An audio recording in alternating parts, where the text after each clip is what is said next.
let's continue. I explained reduce. We've seen examples of collect, and I told you reduce is for immutable reduction, collect is for mutable reduction. But how do we tell? What happens if we ignore this advice? I mean, we've already seen that there is a 3-argument version of reduce and a 3-argument version of collect, and they look very similar. They both take an accumulator and a combiner. The one reduce takes an identity value. The collect takes some kind of supplier for the result object. Even the names for the functional parameters like accumulator and combiner are the same. But now we need to take a look at the details. They have different type. You see, reduce asks for an accumulator, which is a bifunction. A bifunction is something that takes 2 arguments of potentially different type and returns something. A function always returns something. Yeah? Takes something, returns something. Bifunction takes 2 things, returns a 3rd thing. Whereas collect has an accumulator that is a biconsumer. The consumer takes something but doesn't return anything. So the biconsumer takes 2 things and doesn't return a result. A subtle, sometimes overlooked difference, and you see similarly for the combiner. So this is already giving us hints that collect is for mutable reduction because the consumer is supposed to modify something because it doesn't return anything. And with reduce, the accumulator returns a new partial result. This is why this is a bifunction and not a biconsumer. It's supposed to return something, a new result. Whereas the collect accumulator is supposed to return nothing but modify something. So if you carefully look into the types of the arguments, you can already tell that there is a subtle difference. Yeah? And the signature is similar but different. Yeah? So this is what the bifunction looks like. The bifunction takes the intermediate result. The first one would be the initial value, and then it's the intermediate result, and the next stream element. And it returns a new intermediate result. It's not supposed to return anything. It must be a new object, a new result object. Otherwise, it doesn't work in the parallel case. And collect takes a biconsumer. The biconsumer accepts things and doesn't return anything. And this one must mutate the intermediate result. So it takes the intermediate result, the next stream element, and it must modify the intermediate result. I'm not sure how clearly the Java doc says so, but I mean, you have to read something into the signature, into the type of the arguments. Okay, so what happens if we ignore it? Yeah? So what we do here is we do the string concatenation that I've been previously doing using string builder and collect because we modify the string builder. I'm now doing it with a reduce. But let's try it. Let's see what happens. So with reduce, I must provide the identity value. The identity value is the empty string builder. So I provide an empty string builder. And then I need the accumulation function, string builder append, the combiner function, string builder append. And the result of the string builder, I say to string, and let's hope for the best. Interestingly, it compiles. Yeah? It also runs.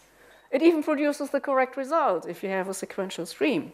But if you say parallel, then it crashes. I mean, the result is interesting. An example here, my input stream is 4 strings, 1, 2, 3, 4. The concatenation result, the expected result, would be 1, 2, 3, 4. The actual result with reduce and a string builder append on a parallel stream is 3, 4, 3, 4, 2, 1, something, yeah? But not the expected result. So how does this happen? Why does it go wrong? I mean, with reduce, it worked. It doesn't work, yeah? Imagine how the reduce works. Reduce in the execution phase takes the initial value. In this case, with reduce, there is only one initial value, one new string builder. All the 4 threads in my execution phase will be using the same string builder object. There's only one. Yeah? I'm only providing one string builder object. And they all use the same string builder object. And then they concurrently add their elements using string builder append. Which means we have concurrent access to string builder. And string builder isn't thread safe. So that's wrong in the first place. Yeah? And then, interestingly, the signature of the append function returns something, the modified string builder. Yeah, that's why signature-wise, it's a bifunction. It takes a partial result the string builder, the next string from the stream, and returns a string builder. But it doesn't return a new string builder. It returns the modified string builder.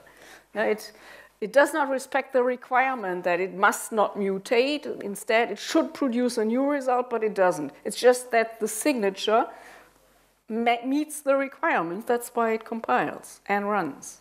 Yeah? And then in the combination phase, so the first mistake is that we have only one string builder object, and in the parallel case, we use it concurrently, which might corrupt the internal state of this string builder object. It's just not thread safe. And in the combination phase, we append this, the only one, the single string builder object, we append it to itself in the various joining steps, which makes for the funny result. Yeah? So everything goes wrong. We might corrupt the non-thread safe result object that we've been using because we concurrently access it. And in the joining phase, we concatenate it to itself several times. The result depends on how deep the split is, on the underlying hardware, and so on and so forth. So non-deterministic result, and it doesn't work. This is one example of, why we recommend to people, if you use stream operations, test it with a parallel stream. With a sequential stream, you wouldn't notice the mistake. Yeah? Usually it goes wrong if you turn on parallel, yeah? Then you see all the mistakes that you've been making, typically. Okay, so why is it a problem? We are not using an immutable reduction function. The accumulator has no permission to modify anything, but it does. It modifies the string builder. And it does not return a new value, it returns the old value, it returns this, it's just a convenience return value. Yeah? It does not produce a new result. And these two things have the side effect that with parallel execution it goes wrong. Okay. So this is wrong, yeah? You shouldn't do it. Even if it works with a sequential stream, it's wrong. You should always program in a way that in the future, sometime in the future, you can go parallel. If you do not test your stream operations on a parallel stream, then sometime in the future, when you actually need the parallel execution and you want to switch it on, you wouldn't dare to do so because you don't know how many time bombs you've been leaving because you didn't test it properly. So make it a habit. Also test it on a parallel stream. Actually, this mistake can actually be found in textbooks. When I've been skimming through the books that came out with Java 8 explaining lambdas and streams, there was one book that has this particular example. The example there is he's using his record collection, and he has a list of a stream of artist objects. He maps all the artists to their name, so we have a stream of strings. And then he wants to concatenate the artist names. Inserting some kind of delimiter over there, yeah. But basically, this is the delimiter. Basically, what it boils down to is we do a reduction using a string builder, using string builder append for accumulation and combination. Basically, the example that we've been seeing. He uses it only on a sequential stream, yeah. But if you say parallel to this one, the result would be funny. So do not trust all the books. Yeah? And you see the issue, the subtle difference between reduce and collect is occasionally overlooked, and it's not common knowledge. This is why I'm discussing it here. Yeah? So carefully make a distinction that you do not mix up the two if you use the 3-argument version of it. Okay? So until now, we've been saying, okay, string is immutable. If we do something with string concatenation, we do it using reduce. Because it's immutable, and reduce does an immutable reduction, that's a fit. And if we have string builder, something that is mutable, we should probably use collect. That's a good memory, but it's a bit oversimplified. It does not depend on the mutability or immutability property of the result object. The crucial part is the reduction, the accumulation function. If the accumulation function modifies something, you should be using reduce and otherwise, no, you should be using collect and otherwise reduce. Yeah? I could do an immutable reduction using a string builder, just as an example. Yeah, if I correctly provide a new object in each reduction step, I can use a reduce, like in this example. I'm now doing string builder append, yeah, with a reduce. I create a new string builder, and you see in the accumulation function, I am now returning a new string builder object in each step. Yeah? I'm not mutating anything, I'm creating a new object, and I return a new result object. If I do that, it works. But I mean, performance-wise, it's as bad as string concatenation. In each step, I'm creating a new object, and I'm copying and copying and creating lots of temporary objects and lots of garbage. So it's as bad as the string concatenation, yeah? But it's the correct reduction, yeah? So the point is not that the type, the result object is immutable or immutable. What actually counts is what you're doing in the accumulation function. If that one modifies something, use collect. If it doesn't modify but produces a new result in each step, then you can safely use reduce. The append, by the way, need not necessarily produce a new result. If you think of the joining phase, if you have several different separate string builder objects as the partial results, you can take the first one and append the second one, and then append the next one, and so on and so forth.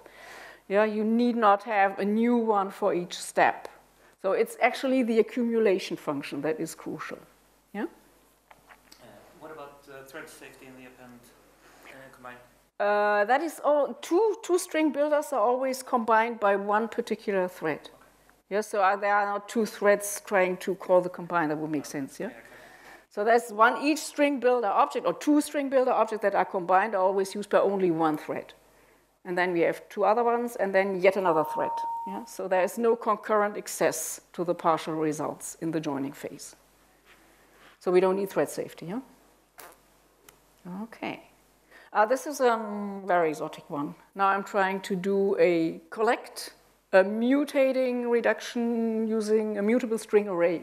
I mean, just to illustrate, even if you have something mutable, if you just have a string array and replace the content of the string array in each accumulation step, then you would be modifying the partial result.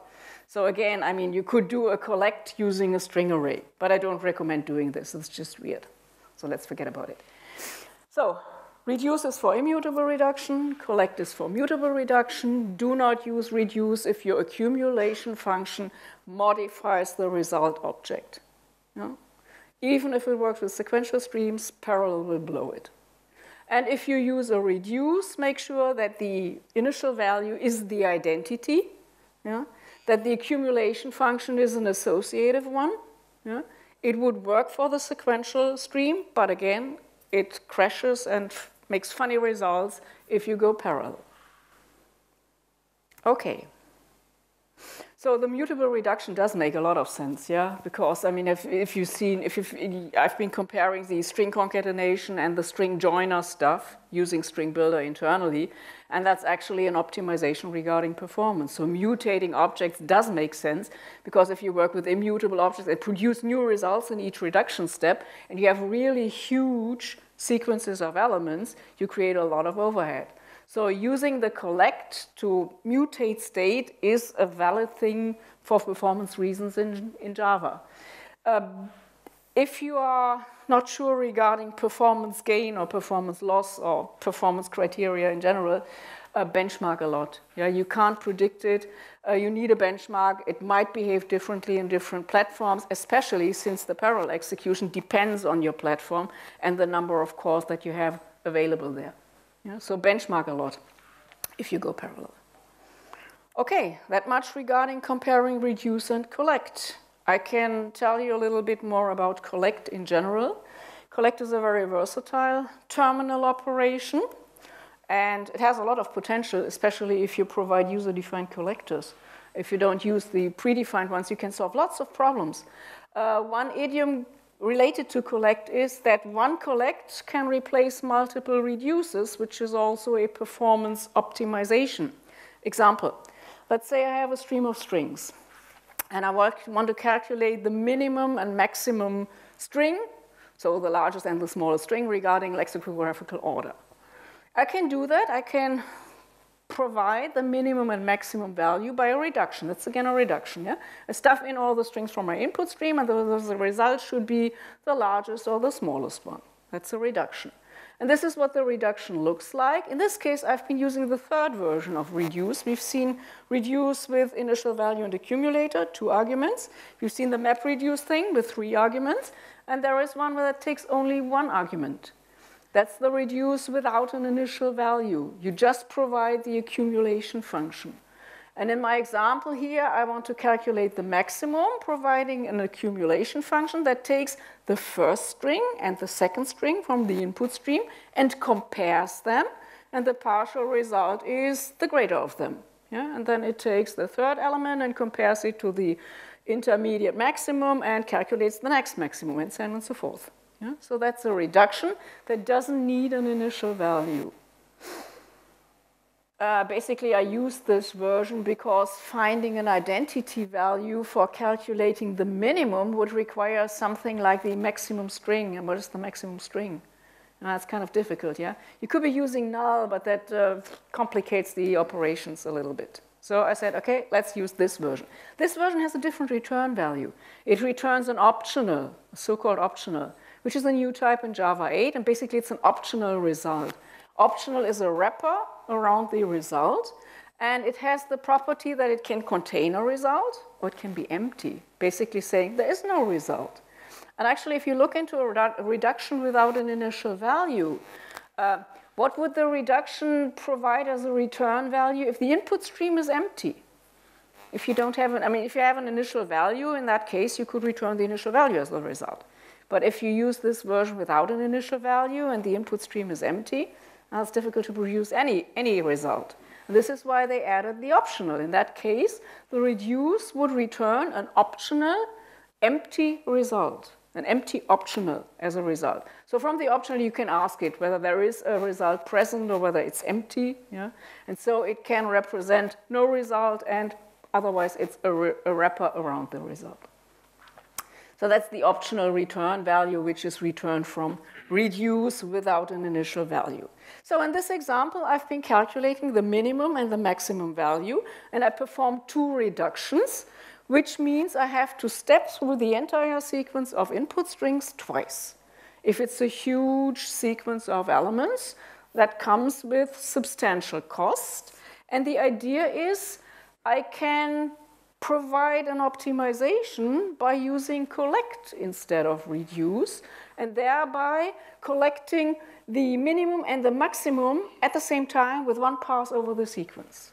Yeah? So that I can speed up the calculation of minimum and maximum for my string. In order to do so, I must provide, well, a user-defined collector. There's no predefined collector that calculates the minimum and the maximum at the same time. What we have in the stream interface is a minimum and a maximum function, which is implemented as a reduce like this. Yeah? But there is nothing that calculates both at the same time. Okay, so what I want to do is a user-defined collector. To do so, I need a result object, some kind of container that will contain the minimum and the maximum, the result of my reduction. So I call it a min-max finder. That's my result object. It has the maximum string, the minimum string, 2 getter functions for retrieving them. And now I must provide the accumulation and the combiner function. The accumulation function is a non-static function of my result object. It takes the next element from the input stream, the string, and then it provides the new minimum and the new maximum by combining the new string with the minimum and the maximum and adjusting one of them if there is a fit. So I'm calculating both. With each step, I'm trying to calculate the minimum and the maximum of my input string elements. The combiner has to combine 2 partial results. The combiner, remember, is used in the joining phase. After the execution phase, I have lots of result objects, 1 for each segment, and I must combine them in the joining phase. And the combiner function takes this result object and another result object, and then combines them. Whichever one has the smaller minimum wins and has the greater maximum wins, yeah, and thereby I calculate the overall minimum and maximum for all strings in my sequence. Okay, this is my helper object, my result type. And after preparing it, I can simply do a collect. Yeah? And I use the collect with 3 arguments. The first one, remember, is the supplier. It must supply a new result object. And I'm using the constructor reference for my helper class, maxminfinder. The accumulate function is the accumulator. And the combine function of my class is the combine function that is needed as the 3rd argument. The result is a min-max finder object that contains the minimum and the maximum, and I can use the getter functions and retrieve the results. And it calculates both in one pass over the sequence. Yeah? It's an example of where I replace multiple reduces by just one collect using a sophisticated self-defined collector object. Okay, benchmark, is it really faster? I mean, I claimed it is faster. We did a benchmark with a string array of 500,000 strings, so a huge sequence. Usually it pays if you have large sequences. If you have small sequences, there's hardly a difference because it doesn't make a lot of difference if you do not really do heavy computation on many, many objects. So 500,000 elements, and you see the min-max doing 2 reduces is slower than the collect that I do using my minimum maximum finder object. You see, substantial difference, at least 50% faster. And I mean, if you have more to calculate than just 2 things, yeah, you would even profit more if you use a collect instead of 5 or 6 or 7 different reduces. There's also an example for this idiom in the JDK itself. The integer stream, for instance, the primitive type int stream, has a terminal operation called summary statistics. And summary statistic returns a result object of type int summary statistics. And the int summary statistics contain 5 things calculated from the input stream of integers. It delivers the maximum integer, the minimum integer, the average, the sum, and the count of the integers. How many integers did the input stream contain? 5 results in one. Yeah? As a terminal operation, and I have an example here. If I have a string stream, map them to integers, the string length, I can calculate the summary statistics just calling the terminal operation. And there is a corresponding collector. You can do the same using a summarizing int collector. See, in the companion class collectors, where all these factory functions for predefined collectors can be found, like joining, which we've seen, there is also a factory function called summarizing int. And it returns a collector that calculates the int summary statistics. And that can be applied not just to int streams, but to arbitrary streams. And in order to produce integers for which you can calculate the sum and the average and all that stuff, you have to provide a mapping function that takes the actual input elements, maps them to integers, and on the resulting integers, it calculates the int summary statistics. And that's a predefined collector that you can supply to a collect operation.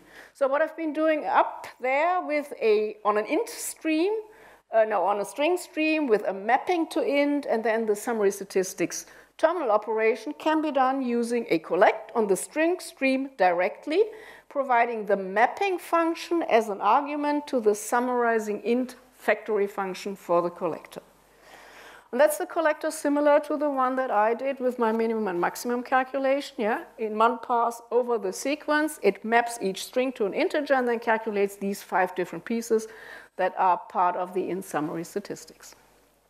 So you see, collect can replace multiple passes over a sequence, which you would otherwise be doing with several reduces. But it requires that you provide some kind of special purpose, self-defined collect functionality.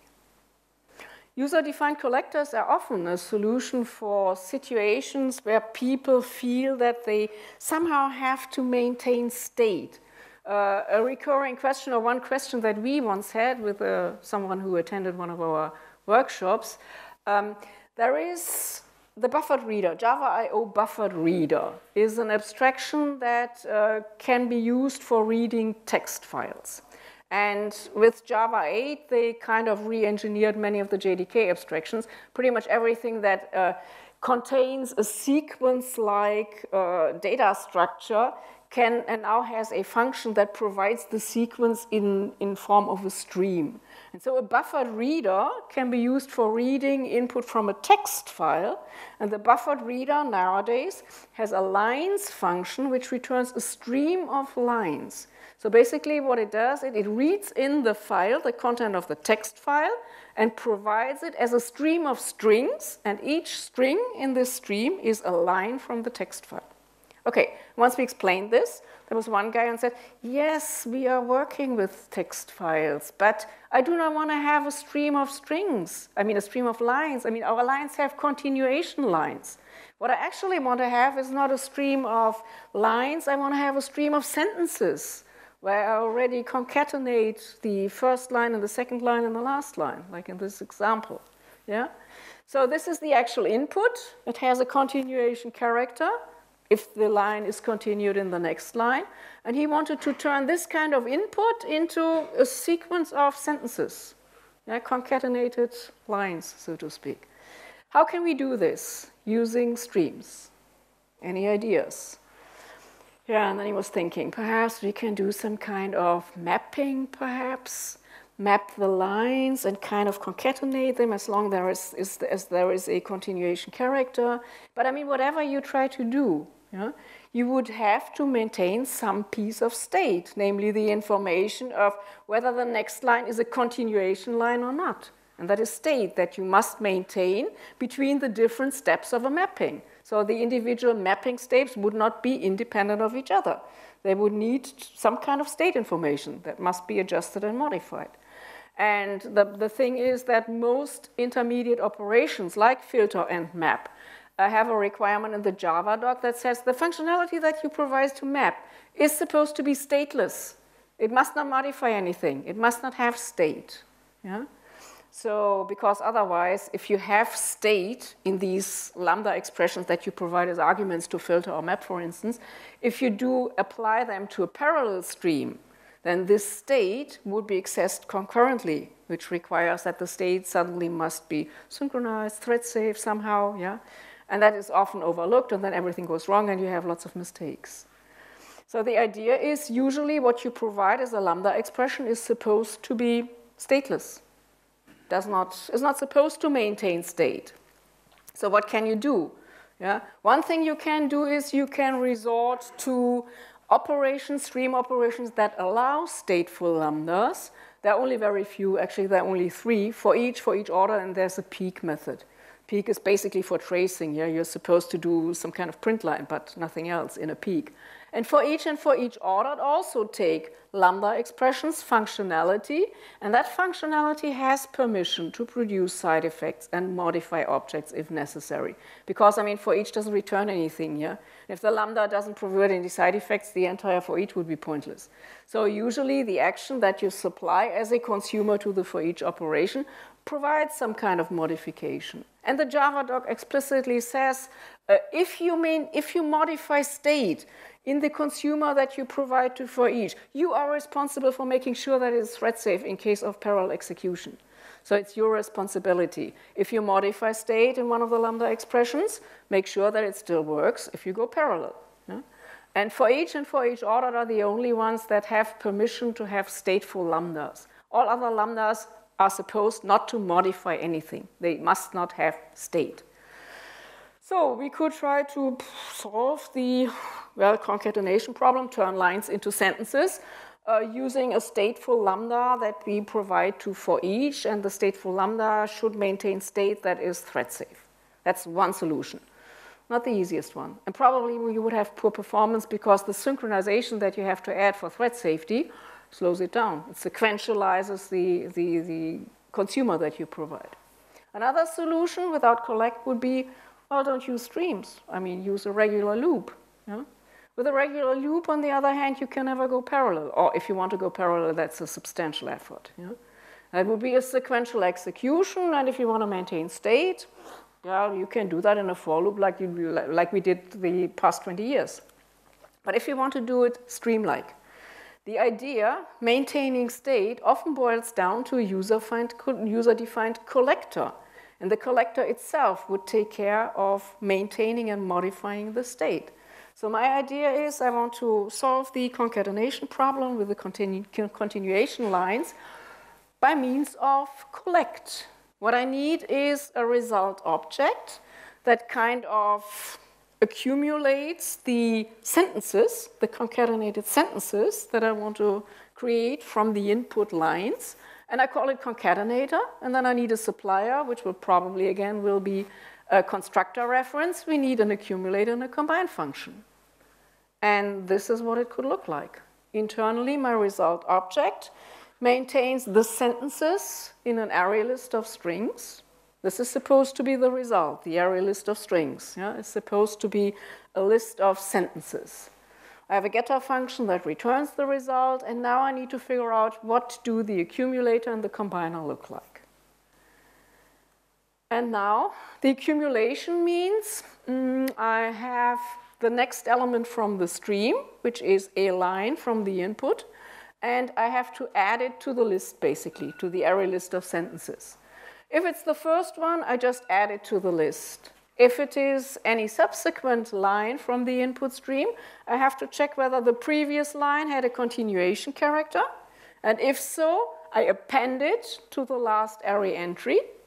And if the previous line was the last line, the end of a sentence, I create a new entry in the array list. So everything that has to do with modifying state, modifying the list and its entries, is done inside my accumulation function. Now, that's basically what the accumulator looks like. Yeah. So if it is empty, if the last entry in my array list was less than 0, so we have an empty array list so far, we just add the next line. And if it's another line, we check the previous line for continuation character, and then we append it, otherwise we create a new entry. Okay, all the logic that has to maintain state and continuation characters and end of sentences goes into the accumulation function of my result object. Okay, the combiner must combine two of these result objects. Basically, it must combine the two array lists from two result objects, two partial results. It could happen that if you imagine the parallel execution, yeah, the split into different segments of the input file in that case, the split could kick into a sentence. Yeah, you could have the first part of a sentence in the first segment, and the continuation part of the sentence in the next segment. So that you would have array lists. The first array list would have a last entry that still needs to be continued. And the continuation is the first entry in the next array list from the next segment. So that complicates matters a little bit. So I have to take care of all these cases. Yeah? If we have two intermediate results, one happens to have an empty array list, which could happen if one of the segments is kind of empty, then I return the non-empty one, and otherwise I check whether the last entry of the first one has a continuation, and then I concatenate and then add all the array entries. So I combine the array lists, yeah, as is needed for creating a result. So if one of them is empty, yeah, I return the non-empty one, and I do not return the non-empty one because this is a combiner function for a collection, for a collect. And remember, the combiner function for a collect is a by consumer. It does not return anything. So the idea is I must modify this object with whatever the other object provides. Yeah? So even if this object is empty, I must take the other one's array list and stuff it into this object. And then I do the continuation stuff, check for continuation of the previous one, and then concatenate and add all the elements. So all the logic that has to do with forming sentences from input lines goes into the accumulator and, to some extent, into the combiner. After that preparation, yeah, it's pretty easy. Yeah? You just say what this is how it would be used. Yeah? The constructor, default constructor, creates the result object. Accumulate does what is required. It modifies, it adds the next line to the result object and modifies the result object. And the combiner combines two elements by taking the second partial result and combining it into the first one. And you see both of them are consumers. They do not return anything. They modify stuff, and that's a classical application of collect. Yeah, mutating reduction. What I mutate is my result object and the array list that is contained in there. And everything that has to do with state is kind of encapsulated into the collector. And this result object need not be thread safe. Because, I mean, if you think of the collect algorithm, yeah, it creates a new partial result, one result object per segment, different ones. There is only one result object used by one thread at a time. So your result object need not be thread safe. Yeah, the algorithm, the splitting and forking and joining stuff takes care of it. There's only one thread at a time working with one of these result objects. So you have no additional effort for making this thread safe by using synchronization or atomics or anything else. The algorithm takes care of it. Okay, so this is an example of solving problems that involve state by means of a user-defined collector. So far, we've been using this collect function with the 3 arguments, which I used previously. We've seen the collect function that takes a collector, a predefined collector. I can also use the second one with my result object. In this case, I have to provide an implementation of the collector interface, which I can do. It's an alternative. The collector interface has 5 functions: supplier, accumulator, combiner, finisher, and characteristics. These are the 5 abstract functions that a collector implementation must provide. In order to explain what these 5 functions are supposed to be, let's look into how the joining collector implements them. We already know the joining collector is supposed to concatenate strings and produce a string as a result. The supplier is supposed to supply the internally maintained and modified result object, which in case of the joining collector is a string builder. Yeah? So the supplier is a constructor for the result object. In that case, string builder new. The accumulator takes the partial result, the string builder basically, and the next element from the sequence, which is basically a string builder append. Yeah?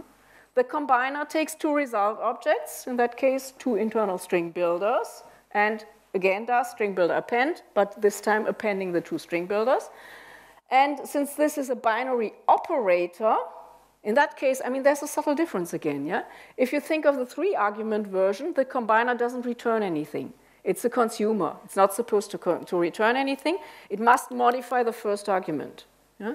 Here, we have a combiner that must be a functionality that is a binary operator. A binary operator is like a function. It returns something. So in this case, I must return something. Or I can return something. It allows optimizations. So I do the append, string builder append, appending the second string builder to the first one, and I return the first one. In this case, since this is for collect, yeah, I need not return a new one. I can modify and return the modified one if I want. Different from reduce, yeah, where the semantic requirement is if you provide a combiner to reduce, it must produce a new object, not a modified old object. Yeah? But since we are working with collect, I mean, we are building a collector, we can return the modified first string builder in this case. Perfectly correct. Then there's a finisher. That's a new element. The finisher is used if the internal result object has a type different from what the actual result is supposed to be. And you know, joining internally uses the string builder, but the result is a string. So the final conversion from string builder to string is the so-called finisher. So we have string builder to string. That's the finisher. We have internally been producing the overall result as a string builder, and the last thing that we do is to string, and the string is the result of the collect using this particular joining collector. And characteristics, well, a collector has flags, so-called characteristics. And then there are 3 defined flags, none of which is set for the joining collector. But one of the flags is the identity finish, basically saying, okay, if the internally used result object is of the correct type, I mean, there's no finisher needed, then you would have an identity finisher. Yeah? And if there's an identity finisher, the identity finish flag says, you need not call it. Yeah? It doesn't do anything. So it's basically for cases where you wouldn't have a toString in the end, where you have an identity finisher. And the other 2 flags, concurrent and unordered, they are for cases if you have a result container that is thread safe. Then you can say, okay, I set the concurrent flag, and then the collect would use a different algorithm. It would do the splitting, yeah, but then In the execution phase, it would use just one of these result containers, and all the different threads in the execution phase would concurrently stuff their partial results, or actually their elements, into the one concurrent container. There's one example of a predefined concurrent collector, which is called toConcurrent map. And what it uses as a result container is a concurrent map from the Java util concurrent package. It's a thread-safe concurrent map, which you can use concurrently and stuff elements into with several threads. And it works perfectly well. It's thread-safe, and it can take concurrent access. And if you want to do that, in that case, you don't need a joining phase because you do not produce partial results. You have only one result container. It's concurrently accessed. Yeah? In that case, you have an unordered collect, of course. Yeah? And you don't have a joining phase because no partial results are created. After the execution phase, you are basically done. Yeah? You have already stuffed everything into the result container. This requires a result container which is thread safe. In our case, since we're using string builder is not thread safe. We actually want to have the execution phase and the partial results, several different separate partial results, which we combine in the joining phase. Yeah? And if you leave out the concurrent flag and the unordered flag, it does exactly the joining algorithm as we've seen it so far. Okay, this is if you want to build your own collector. Now, with the differences to using the 3-argument version of collect is basically you can use a finisher, which we can't use with the 3-argument version of collect. That produced a string builder as a result, which we had to turn into a string afterwards. We can provide it as a finisher here if we actually implement the collector interface from scratch. And the combiner is slightly different. Yeah, it's not a consumer, it's an operator that can return something which enables a couple of optimizations. You need not necessarily modify the first argument. Like for instance, our combiner made a distinction. If one of the partial results is empty, yeah? In particular, if the second partial result is empty, I have to take its array list and assign it to this partial results array list. I have to modify the first argument if I use the 3-argument version of collect, because this is supposed to be a consumer and it cannot return anything. It must modify the first argument, this object. If we use the operator that is required by the collect interface, we could optimize it and say, okay, if one of them is empty, we just return the other one, because we can return something. We are now not under the obligation of modifying one of them. We can just return the other one. So there's a slight potential for optimizations here, because this one takes an operator, not a consumer. Okay, so for my example with the concatenation of lines to sentences, the collector would look like this. The supplier is constructor of my result object. The accumulator is the accumulate function. The combine function is the optimized version. This one, we don't need to do that one. Yeah? So I use the optimized version that returns something. And then we need a finisher function, which is basically the get result function, the accessor function. And we would not set any of the characteristics because this is not thread safe, yeah, and we have a non-identity finisher.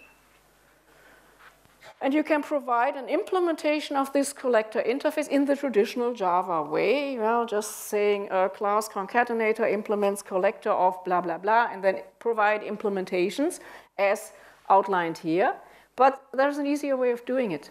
There is the collector interface has a static off function.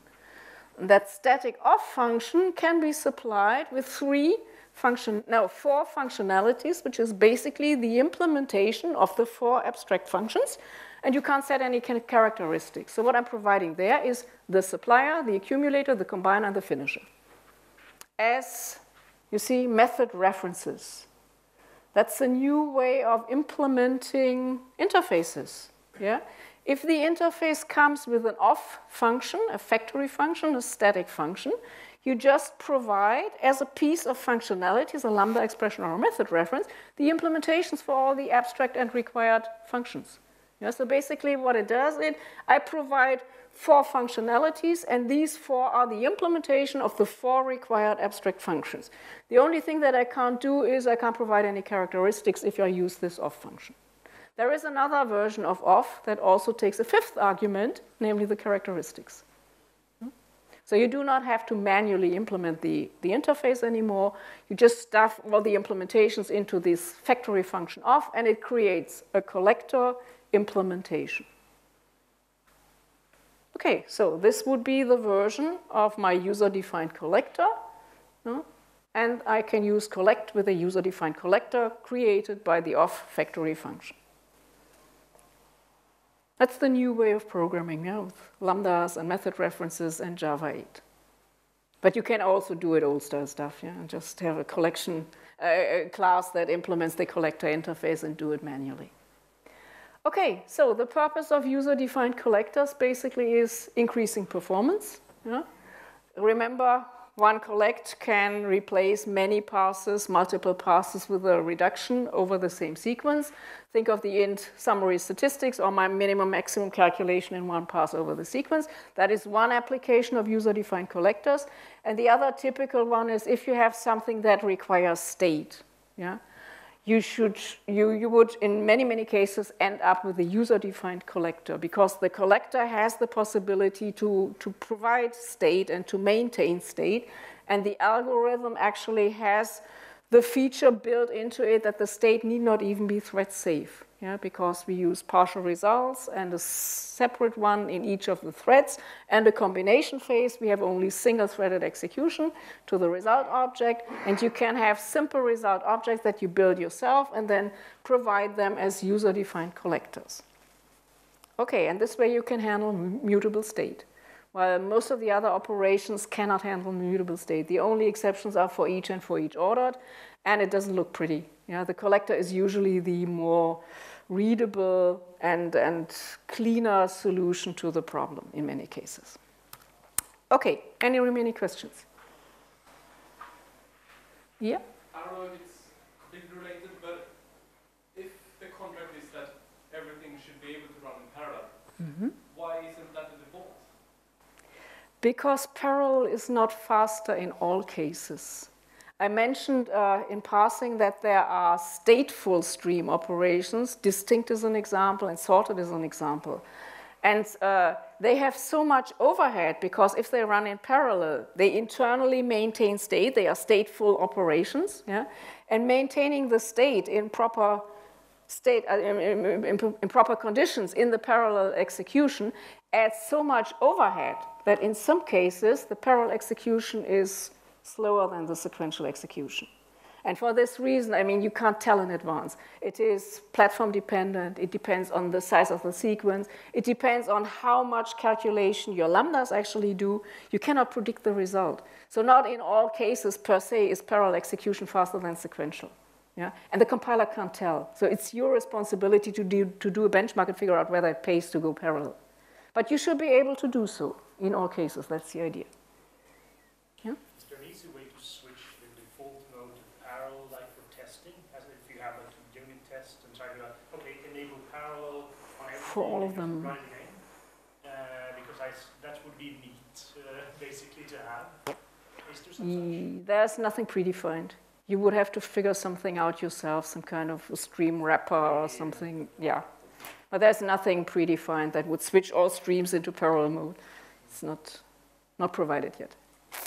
When using Bufferedreader on a file and running lines and a stream, is it safe to use some gigabytes file, or will the whole file be in memory upon? No, it will not be loaded into memory. It's a buffered reader, and it works like the buffered reader always works. It has some size of internal buffer, and it fills the buffer and then refills it, so it does not memory mapped I/O. I mean, my example of doing something in parallel on an underlying stream source that is a file does not speed it up a lot because, I mean, the I/O remains to be sequential. If you really have memory mapped I/O, I mean, which you can build yourself as a user-defined stream source, I mean, you can extend the entire framework by providing non-predefined stream sources. If you build something that does memory mapped I/O, you can turn this into a stream, and then you would have the benefit of actual parallel execution at the expense of memory consumption, of course. That's a non-trivial task because of the encoding and so on. Anyway, can be done. Now we can use. I'm sorry. It will be the last question. Last question. Okay, last question. Please. Now we can pass the static method to the other method. because it's function style Mm-hmm. instead of making the interface, right? So what's the big advantage when we use this approach? I'm not familiar with it. So the advantage of having static methods in interfaces? Static method, yeah. The colon, we are not needed to make an interface to pass the specific implementation to the other method, right? Mm-hmm. That you can put, collect that, or we are just passing the function to the other function, right? Mm-hmm. So it's like a functional style, I know, but what's the big advantage when you use this approach instead of using the interface approach? It's just a matter of style.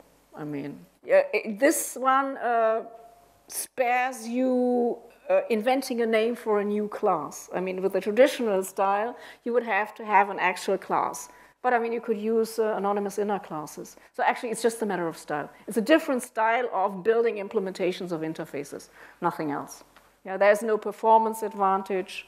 Yeah, there's nothing that you could do with traditional things. Yeah, it's just, it looks different.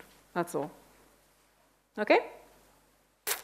If you have further questions, I'm still around, yeah, but we finished the session, so thank you.